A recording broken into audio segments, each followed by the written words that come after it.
In truth, have we seen great practice coming out of the experiences that we've had? I'm not sure we have. I think what we've seen is Herculean efforts on the part of many procurement and supply chain professionals that have gone over and beyond what could have reasonably been expected to make sure that they could continue to run and operate their supply chains. If you think about the food supply chain, we've been blessed that we haven't had any serious disruption.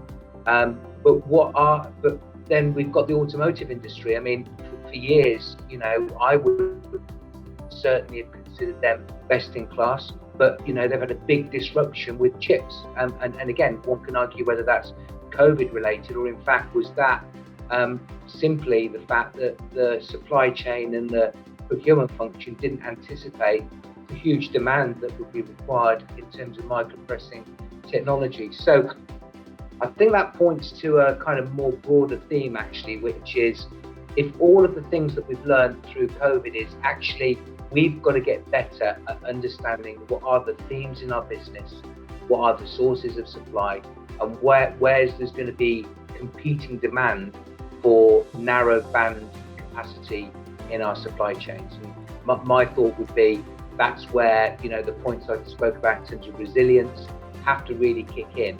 We know that, for example, in pharmaceutical, they're now building vaccine production facilities onshore nearer to the points of demand. 3-4 years ago, I'm sure that they would have argued the point that they'd optimized their manufacturing capacity. They didn't need to do that. So, a couple of examples, I think, where this notion of resilience is now translating into more near-field manufacturing capacity.